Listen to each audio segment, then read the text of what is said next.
प्राणियों में भगवान के सबसे निकट मनुष्य है, लेकिन जब मनन करता है, भगवान ने हमें कर्मों की चाबी दी है, तो वो सबसे श्रेष्ठ कहा गया परमात्मा की रचना है। अब इस चीज का अहंकार कई लोग करके बैठ जाते हैं, जी हम तो वैसे ही श्रेष्ठ बना के उतार दिए, हमने नहीं कुछ करने धरने की जरूरत। लेकिन समय समय पे हमारे शास्त्र हमारी आंखें खोलते हैं कि अगर इसी चीज का अहंकार करते हो कि बिना पुरुषार्थ के आप श्रेष्ठ बने रहोगे, बिना संग्रह के अच्छी चीजों के संग्रह के आप श्रेष्ठ बने रहोगे, तो ये श्रेष्ठता निरर्थक है। ऐसी श्रेष्ठता तो आपसे बढ़िया परमात्मा ने और लोगों को भी दी। और देखो, जिनसे हम खुद को बड़ा मानने वही हम कोठी बना के रहे, हम कारों में घूमते हैं, एयर कंडीशनर मकानों में रहते हैं, मनचाहा खाते हैं, मनचाहा बना लेते हैं। हमारे ऐसे ऐसे जो है पिलरों पे मकान खड़े हो जाते हैं कि चंबित हो जाता है देखने वाला। तो विद्वान कहते हैं ये गुण तो मनुष्य के जैसे पशु पक्षियों को भी परमात्मा ने दिए। और चार चीजों की तो समानता बता दी, आहार निद्रा भय मैथुन च सामान्य मित्र पशु भी।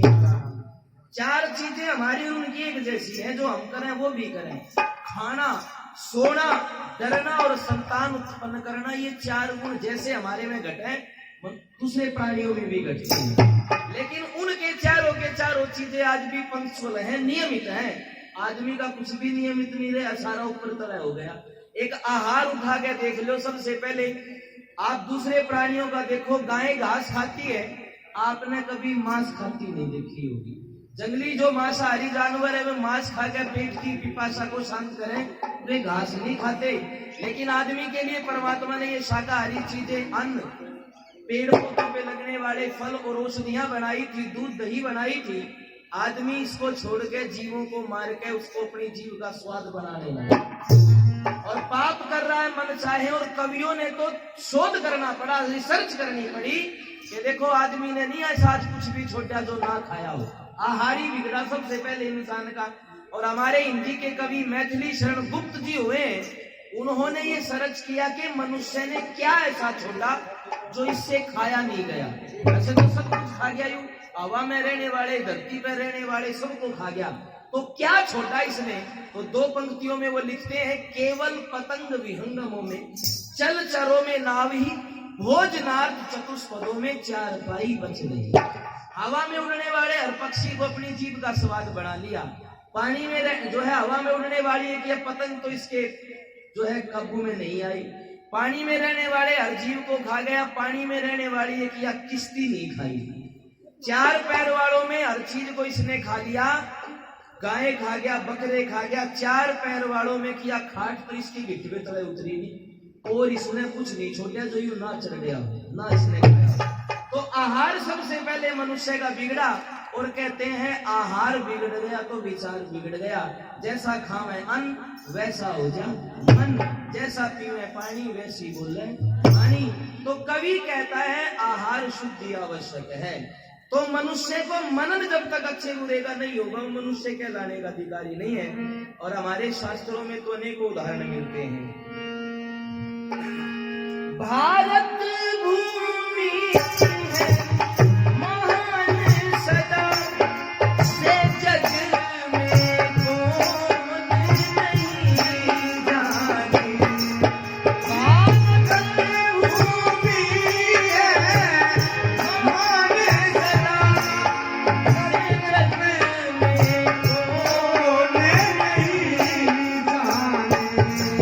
श्री राम कृष्ण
के सत्र में बड़ा सुंदर अपना प्रस्तुति रख रहे थे, बड़ा अच्छा गाते हैं, अच्छी संगीत की जानकारी रखते हैं भाष्य रमेश आर्य जी। वो 200 रुपये पारितोषिक देकर मुझे आशीर्वाद दे रहे हैं। सम्माननीय भाष्य जी का धन्यवाद करते हैं। आइए, एक गीत का समय दिया था तो वो समय जो है पूरा है, क्योंकि हमारे अतिथिगण आए हैं, उनका भी